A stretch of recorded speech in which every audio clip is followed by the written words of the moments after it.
Hello दोस्तों, नमस्कार। मैं आपका दोस्त कवि शरद अजमेरा वकील आज लेकर आया हूँ एक नई कहानी जिसका शीर्षक है कामुक यक्षिणी। कृपया वीडियो को लाइक और चैनल को सब्सक्राइब करें। कहानी आपको कैसी लगी कमेंट करके बता दें। आप लोग जो भी कमेंट करेंगे अगली कहानी में मैं आपका नाम पढ़ूंगा। कृपया वीडियो को शेयर करें और चैनल को सब्सक्राइब करें। आज मैं आपके लिए एक बेहद डरावनी एक यक्षिणी की कहानी लेकर आया हूँ जो सिर्फ संभोग की भूखी है, इसलिए वीडियो को अंत तक जरूर देखें। तो चलिए बिना समय बर्बाद किए कहानी शुरू करते हैं। जंगल के बीचों बीच में सुनसान रात में एक गोल घेरे के अंदर अमित अपनी साधना में लगा हुआ था। उस रात साधना का 10वां दिन था और जो वह साधना कर रहा था उसको सिद्ध करने में 11 दिन के लगातार मंत्र जाप करते हुए करना था। उसे ऐसा लग रहा था जैसे कि उसके आसपास न जाने कितने जंगली जानवर गुर्रा रहे हों और उसके शरीर पर रेंग रहे हों। उसकी गर्दन में अजीब सी घुटन महसूस हो रही थी, मानो किसी ने उसकी गर्दन पकड़ रखी हो। इतना सब कुछ होने के बाद भी वह साधना किए जा रहा था। उसके मन में सिर्फ एक ही स्त्री थी, भानुप्रिया, जिसे वह सिद्ध करना चाहता था और उसे विश्वास था कि वह उसे पत्नी के रूप में सिद्ध कर ही लेगा। वह कोई आम स्त्री नहीं थी, यक्षिणी थी। यक्षिणी जिसे न जाने कितने साधक सिद्ध करना चाहते हैं। उसने बचपन से ही उसकी कहानियां सुनी थी कि वह कितनी सुंदर होती है और सारी मुराद पूरी करती है। इसलिए बिना किसी गुरु के मार्गदर्शन में ही उसने वह साधना शुरू कर दी थी। अब उसकी उम्र लगभग 35-36 साल की थी। उसका विवाह भी नहीं हुआ था क्योंकि उसने विवाह करना ही नहीं चाहा। उसकी माँ, बहन और पिता सब उसके विवाह के पीछे पड़े हुए थे, लेकिन उसने कभी उनकी बात नहीं मानी। साधना करते समय उसे अजीब सी चीजें महसूस हो रही थी। कानों में किसी की पायल की आवाज सुनाई दे रही थी। ऐसा लग रहा था जैसे उसके चारों तरफ कोई घूम रहा हो। बीच बीच में उसे ऐसा लगा जैसे कोई उसे छू रहा हो और उसी के साथ उसे एक मधुर सी हंसी भी सुनाई दी। तब उसका मन किया कि वह आंखें खोलकर उसे देख ले, लेकिन साधना से पहले ये देखना उचित नहीं था। वह अपने सादा स्थल पर लेट गया और उसे पता नहीं कब नींद आ गई। रात को करीब 2:30 या 3 बज रहे होंगे जब उसे कुछ अजीब सा सपना आया। उसने अपने सपने में एक स्त्री को लाल रंग की साड़ी पहने हुए देखा। वह उसकी तरफ पीट करके बैठी हुई थी, इसलिए उसका चेहरा दिखाई नहीं दिया। उसने उसे आवाज दी, कौन हो तुम? वह बिना पीछे मुड़े ही हंसने लगी और बोली, वही जिसे तुम बचपन से ही पाना चाहते थे, मैं वही हूँ। उसकी बात सुनकर अमित हैरान हो गया और फिर समझ गया कि वह भानुप्रिया ही है। अमित ने खुश होकर उससे कहा, अरे तुम आ ही गई हो।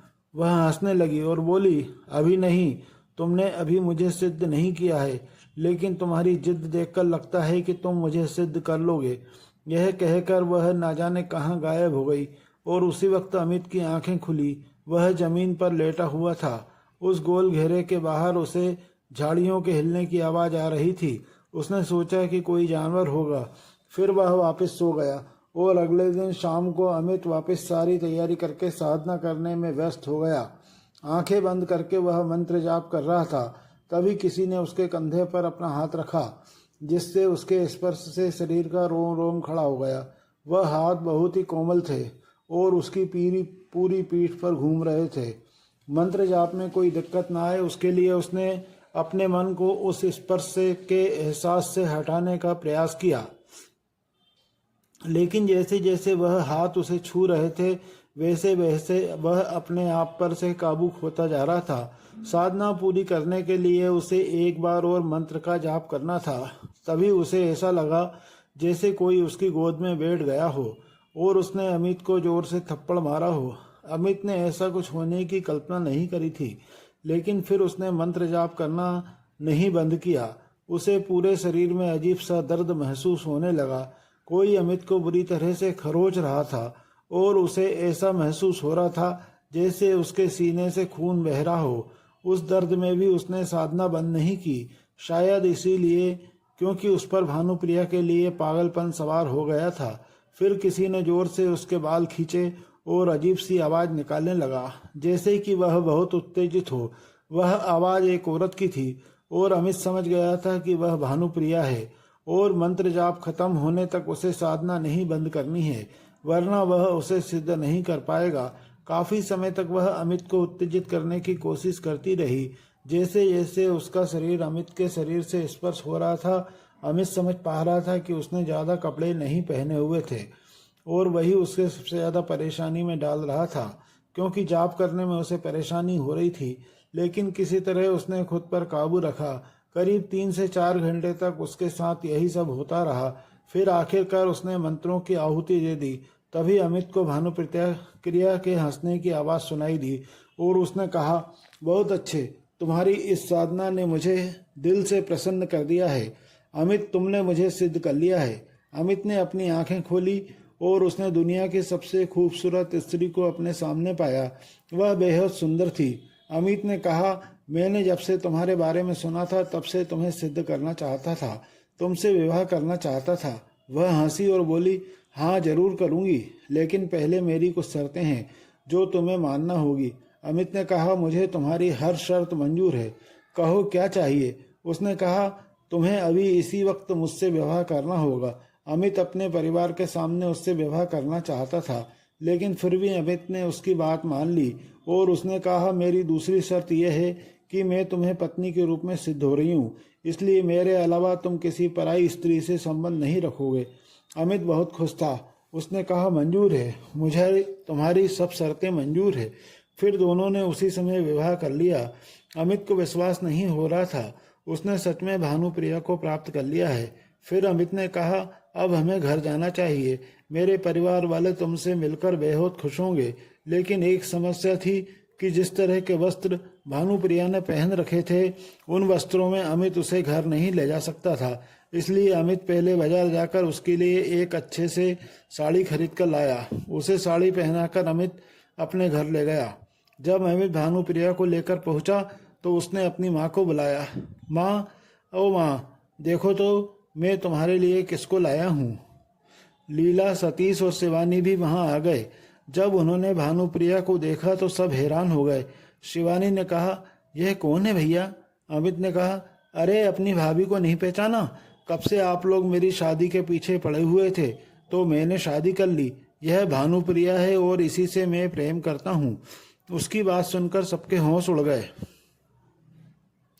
उनके चेहरे पर गुस्सा भी था और खुशी भी, क्योंकि जाहिर सी बात थी कि अमित ने उन्हें बिना बताए शादी कर ली थी। सतीश ने कहा, यह क्या भैया, बिना बताए ही शादी कर ली? अरे हमें बताते तो क्या हम तुम्हारी शादी नहीं कराते? लीला ने कहा, अरे जाने दो, कोई बात नहीं, कम से कम मरने से पहले बहू का चेहरा तो देख लिया, लेकिन बुरा तो मुझे भी लग रहा है। अमित ने कहा, हाँ माँ, लेकिन स्थिति ऐसी बन गई थी कि हमें शादी तुरंत करनी पड़ी।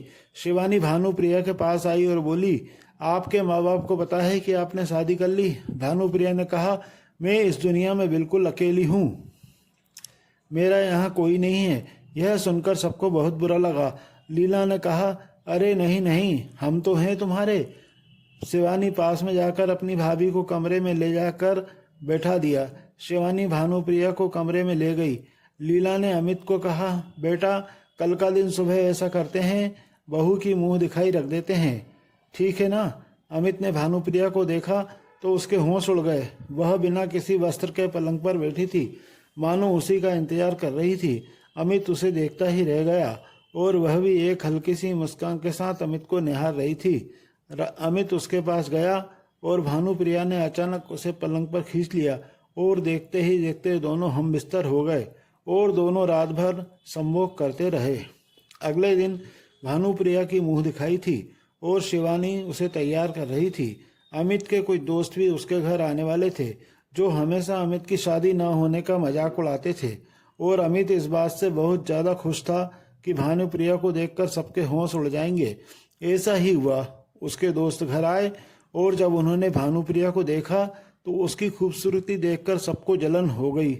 उसके एक दोस्त अंकित ने कहा, यार अमित, कौन से मंदिर में जाकर माथा टेक रहा था इतने दिनों से, जो इतनी सुंदर पत्नी मिली है तुझे? अमित ने कहा, यह किस्मत की बात है बेटा, उसे बहुत अच्छा लग रहा था कि सारे मोहल्ले वालों ने भानुप्रिया की तारीफ की और इससे लीला भी बहुत खुश थी। कुछ दिन ऐसे ही बीत गए। अमित भानुप्रिया के साथ बहुत खुश था। वह पूरा पूरा दिन एक दूसरे के साथ समय बिताते थे, मानो दोनों ही एक दूसरे की लत पड़ गई हो। लेकिन इस वजह से इतने कम उसने काम पर ध्यान देना छोड़ दिया था।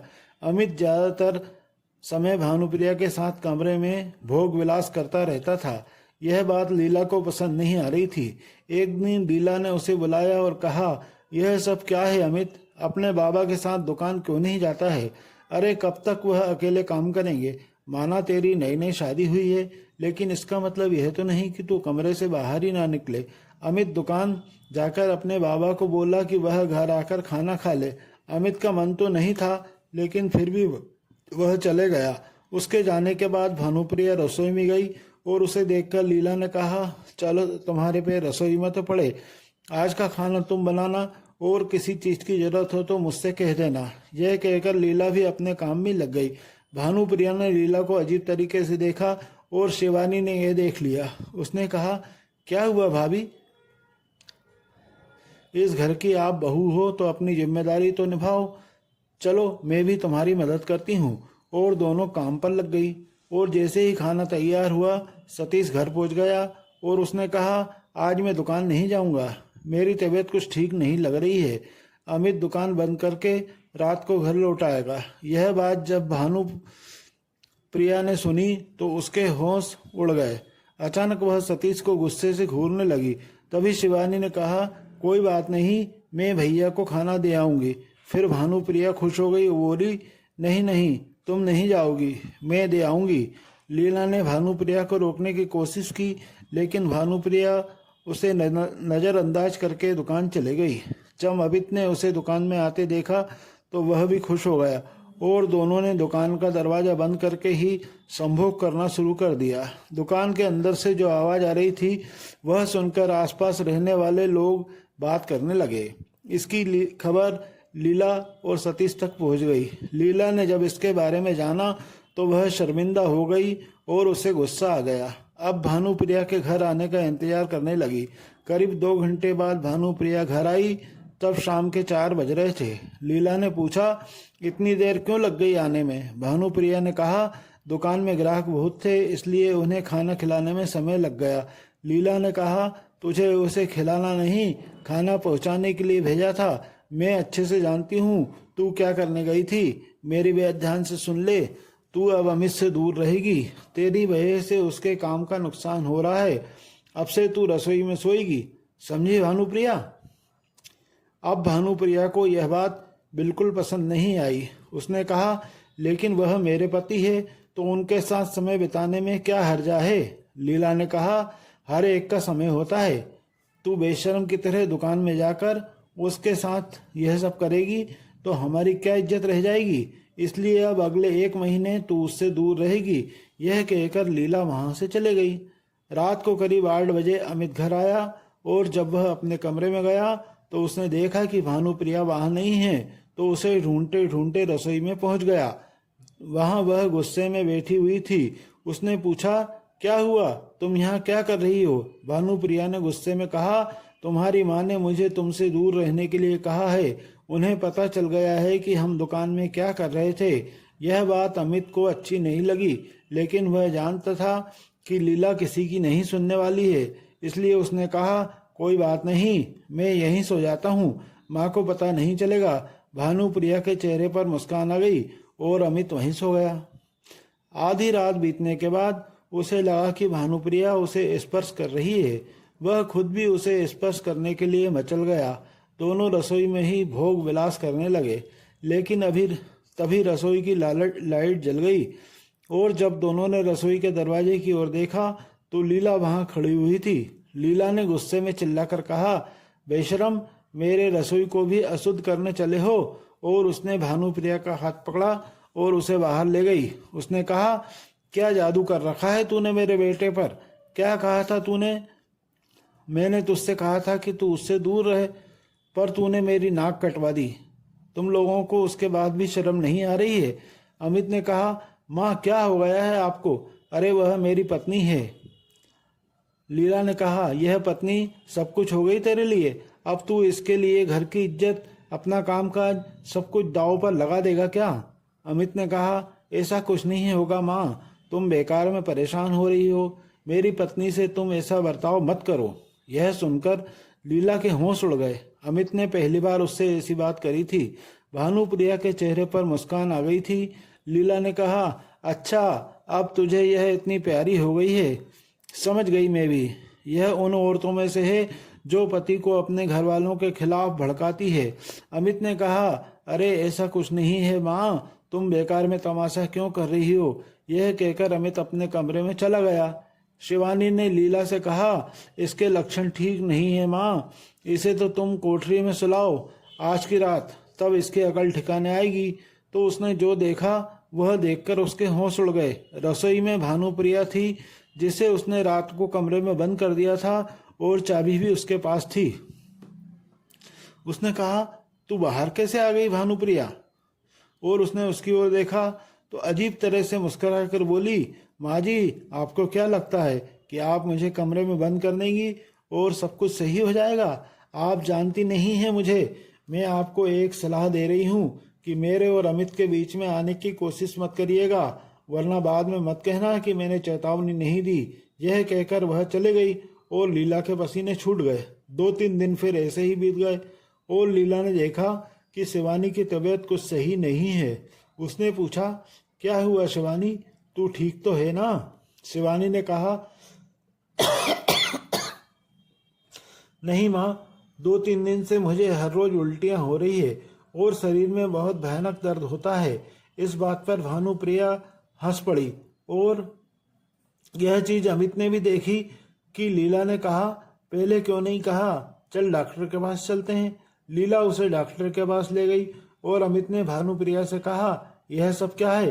कहीं उसकी तबीयत खराब होने के पीछे तुम्हारा हाथ तो नहीं है? भानुप्रिया ने कहा, जो भी हमें अलग करेगा उसका यही हाल होगा। अमित ने कहा, वह हमारे घर वाले हैं, वह बुरे नहीं हैं। भानुप्रिया को उस पर भी गुस्सा आने लगा क्योंकि वह अपने परिवार की तरफदारी कर रहा था। उसने कुछ नहीं कहा बल्कि अमित को लेकर कमरे में चली गई और उसके साथ हम बिस्तर होने की कोशिश करने लगी। लेकिन अमित उस समय यह नहीं चाहता था, इसलिए वह उससे दूर जाने की कोशिश करने लगा, जिससे भानुप्रिया को और गुस्सा आया। भानुप्रिया ने जबरदस्ती खुद को संतुष्ट करने की कोशिश की और उसके ऊपर जाकर बैठ गई। उसने अमित के बाल पकड़ रखे थे और उसकी आंखों में देख रही थी। फिर अचानक से अमित को कुछ होने लगा और उसके चेहरे के भाव बदलने लगे और वह भी विलास में डूब गया। एक दूसरे को संतुष्ट करने के बाद वह दोनों कमरे से बाहर आ गए और तभी लीला और शिवानी भी घर आ गए। लीला ने रोते हुए कहा, अमित देखना, यह क्या हो गया है, तेरी बहन को कैंसर हो गया है। डॉक्टर ने कहा है कि इसके इलाज में बहुत पैसे लगेंगे, अब हम क्या करेंगे? अमित के चेहरे पर कोई भाव नहीं था, वह बिना कुछ कहे वहां से जा रहा था, लेकिन लीला ने उसका हाथ पकड़ लिया और कहा, तू कहाँ जा रहा है? तूने सुना नहीं मैंने क्या कहा? अरे तेरी बहन की तबीयत खराब है। वह आगे कुछ बोलती उसके पहले ही अमित ने डांट दिया और लीला और शिवानी को मानो झटका लग गया हो। शिवानी ने कहा, भैया यह क्या हो गया है तुम्हें? माँ के साथ ऐसा कैसे कर सकते हो तुम? अमित ने कहा, चुप हो जाओ, जब देखो अपनी माँ के साथ चापलूसी करती रहती हो। अच्छा है तुझे ये बीमारी लग गई। शिवानी ने कहा, क्या तुम्हें पता थी ये बात? तुम क्या कह रहे हो भैया? मैं मरने जा रही हूँ और तुम ऐसी बात कर रहे हो? अमित ने अपनी माँ की ओर और शिवानी को मार दिया और बोला, चुप रहो। तभी सतीश वहां पर आ गया और यह सब उसने देखा तो उसके भी गुस्सा आने लगा। उसने जाकर अमित को थप्पड़ मारा और बोला, नालायक, यही सब सिखाया है मैंने तुझे? उस औरत की बातों में आकर यह सब कर रहा है ना तू? अमित की आंखें गुस्से से और ज्यादा लाल हो गई। अमित ने कहा, मेरी पत्नी के बारे में कुछ मत बोलना। अमित उसे लात मारने लगा। लीला और शिवानी बीच में आ गए और उसे रोकने के लिए कहने लगे, लेकिन अमित को न जाने क्या हो गया था, वह अपने पिता को मारे ही जा रहा था। फिर अमित ने अपने हाथ में एक लाठी ली और उसी लाठी से अपनी माँ, बाबा और बहन तीनों को मारने लगा। सब दर्द से चीखने लगे और उनकी आवाज़ सुनकर आसपास वाले आ गए। तब उन्होंने वहां का नज़ारा देखा तो सबके रोंगटे खड़े हो गए। अमित सबको मार रहा था और भानुप्रिया वहीं खड़ी हुई मुस्कुरा रही थी। गांव वालों ने जैसे तैसे करके अमित को उनसे दूर किया, लेकिन वह अब काबू से बाहर हो रहा था, तो उसे पकड़ उसके कमरे में ही बंद कर दिया गया। शिवानी, सतीश और लीला को बहुत चोट आई थी। उन्हें तुरंत डॉक्टर के पास ले जाया गया। वहीं भानुप्रिया वापस फिर से कमरे में जाकर अमित के साथ संभोग करने लगी। लीला, सतीश और शिवानी अस्पताल में थे और उनके साथ गांव का एक आदमी भी था। लीला ने कहा, पक्का उस औरत ने हमारे बेटे पर कोई जादू टोना किया है, हमें तुरंत कुछ करना होगा। तभी सतीश ने कहा, हाँ, हमारा बेटा ऐसा बर्ताव कभी नहीं करेगा। तभी उस आदमी ने कहा, अगर ऐसा है तो आपको तुरंत नित्यानंद बाबा के पास जाना चाहिए। लीला ने पूछा, वह कौन है? उस आदमी ने कहा, वह बहुत बड़े तांत्रिक हैं। अभी कुछ दिन पहले ही पास के एक गांव में आए थे, शमशान में ही रहते हैं। वह बहुत ज्यादा जानकार हैं। इन सब चीजों से उसकी बात मानकर तीनों उस आदमी के पास शमशान चले गए, जहां वह बाबा मिल गए। लीला ने उन्हें सारी बात बताई तो बाबा ने तुरंत किसी मंत्र का उच्चारण किया और कहा, हम तुम्हारे घर चलकर देखेंगे कि क्या मामला है। लीला ने कहा, हाँ बाबा, अभी चलिए, न जाने मेरे बेटे को क्या हो गया है। जो कभी ऊंची आवाज में बात नहीं करता था, आज वह हमें मार रहा है। तभी बाबा ने कहा, जो मैं सोच रहा हूँ, अगर वह हुआ तो तुम्हारे बेटे को कोई नहीं बचा पाएगा, मैं भी नहीं। यह सुनकर तीनों के दिल दहल गए। बाबा के साथ तीनों घर पहुंचे। वहां से अमित की जोर जोर से चीखने की आवाज आ रही थी और सब बहुत ज्यादा डर गए। चारों घर के अंदर पहुंचे तो देखा कि अमित के कमरे का दरवाजा बंद था और अंदर से उसकी चीख निकल रही थी। सबने खूब दरवाजा पीटा, लेकिन दरवाजा नहीं खुला और झटके से दरवाजा अपने आप खुल गया। फिर अंदर का जो मंजर सबने देखा, उसकी कल्पना भी नहीं की जा सकती थी। अमित की आंखें खुली थी और शरीर में प्राण नहीं थे और उसका पूरा शरीर सूख चुका था। नित्यानंद बाबा ने सिर्फ एक बात कही, देर हो गई, उसे वह ले गई है। और इसी के साथ अमित और भानुप्रिया के प्रेम की कहानी इस दुनिया में खत्म हो गई और शायद भानुप्रिया उसे अपनी दुनिया में ले गई। तो दोस्तों, आपको यह वीडियो कहानी कैसी लगी कृपया कमेंट करके बताएं। वीडियो को लाइक करें, चैनल को सब्सक्राइब करें और ज़्यादा से ज़्यादा शेयर करें। आप में से जो भी कमेंट करेंगे, अगली कहानी में मैं उनका नाम भी पढ़ूंगा। धन्यवाद।